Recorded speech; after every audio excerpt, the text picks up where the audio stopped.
Virginie Novarina, vous publiez L'aile a dit une chose, c'est vachement important, aux éditions Ragage.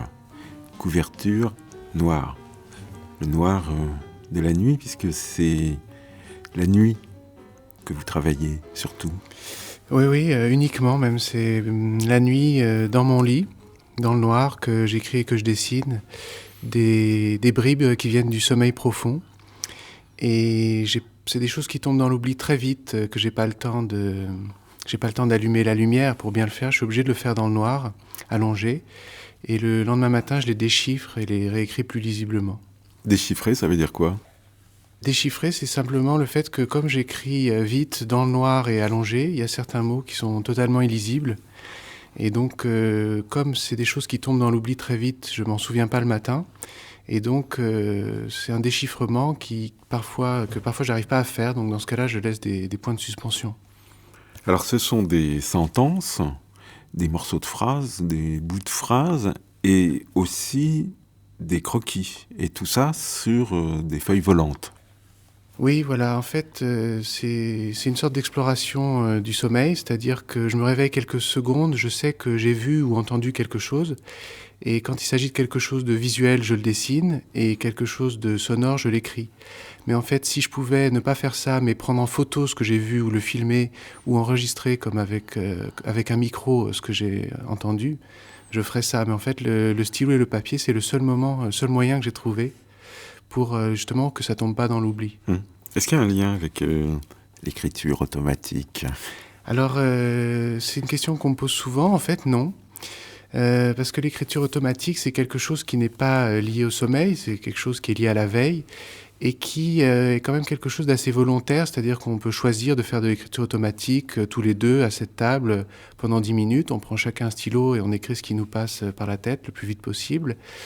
Et donc, c'est pas du tout la même démarche que moi qui écrit des choses qui viennent du sommeil profond et qui est quelque chose de beaucoup moins volontaire que l'écriture automatique, puisque je choisis pas quand je vais écrire ou quand je vais dessiner, parce que c'est quand je me réveille, et je mets pas de réveil pour ça, c'est des choses naturelles qui n'ont pas lieu toutes les nuits.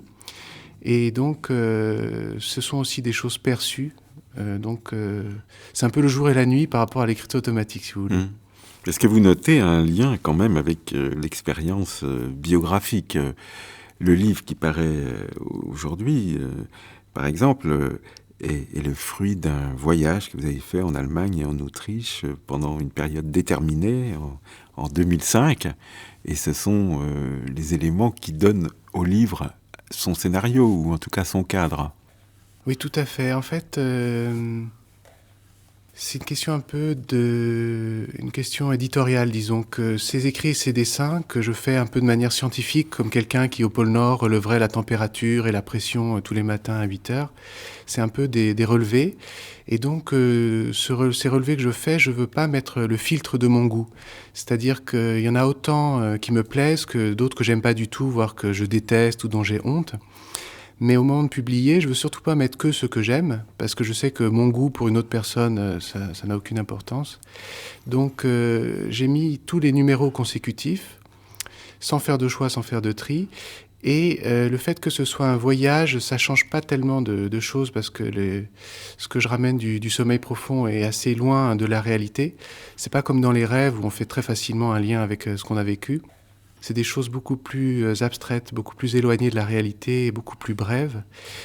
Si ce n'est, il y a quand même une chose qui passe entre ce que je vis pendant le jour et ce que j'attrape pendant la nuit, c'est les langues étrangères.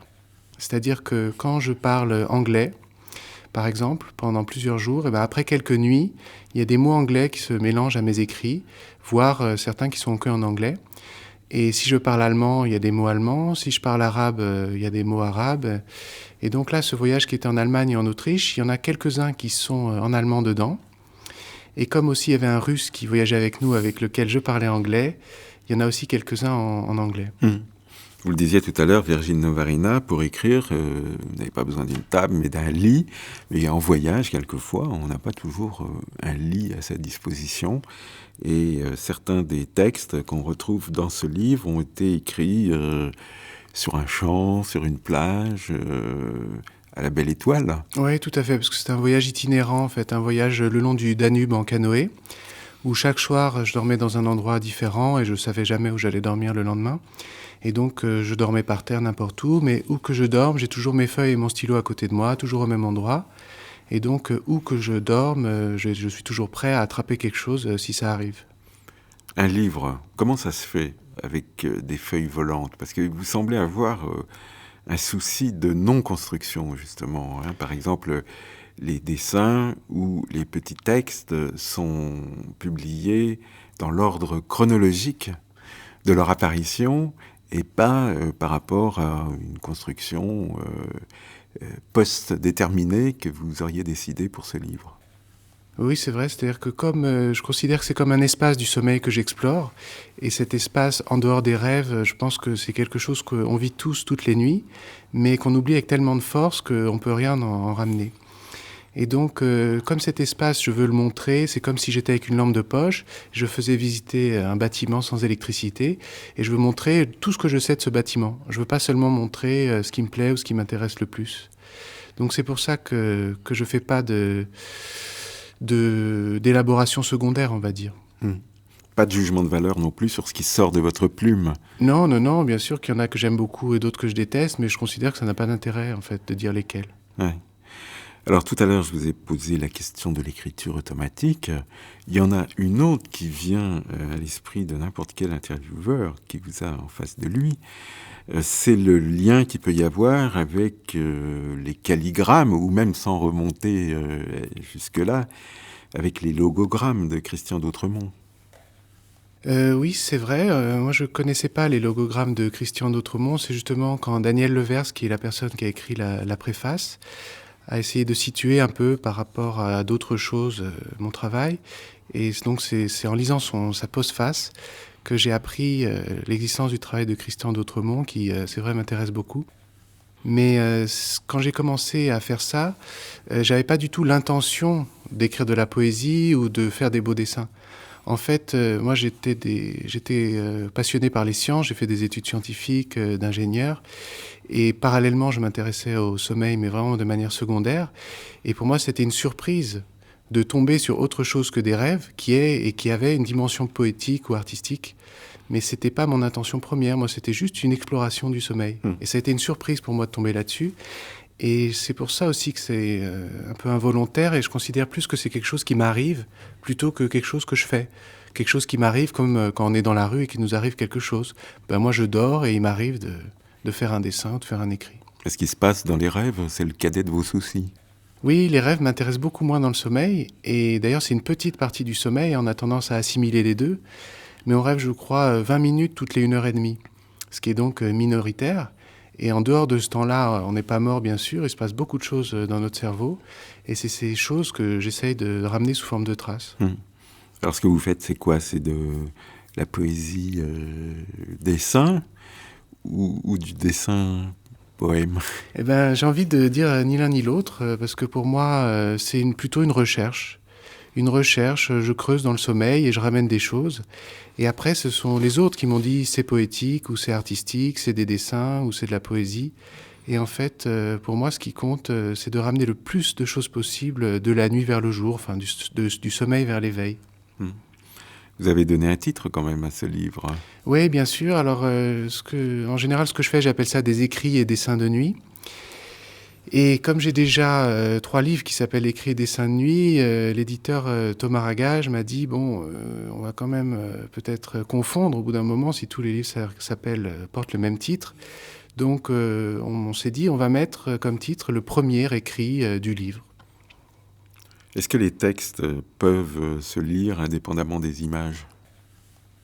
Alors, moi j'aimerais un jour faire une lecture où d'une part je lirai les textes et d'autre part je projetterai les dessins une fraction de seconde.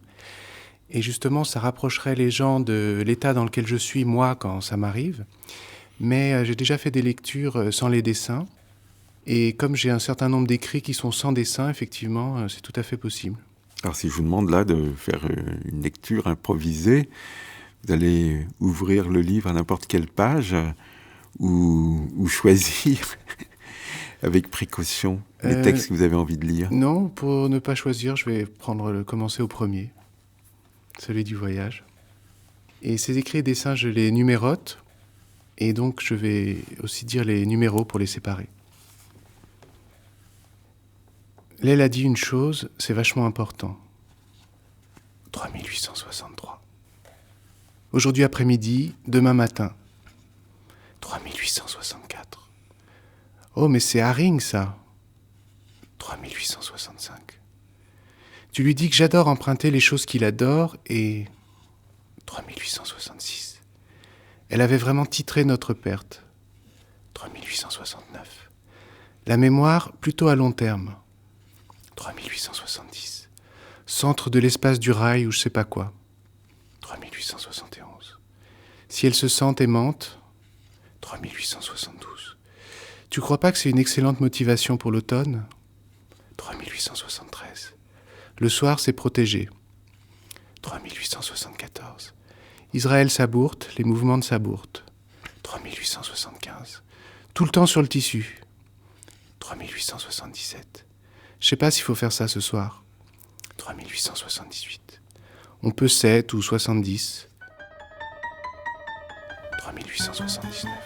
Je vous le jure, faites-moi confiance.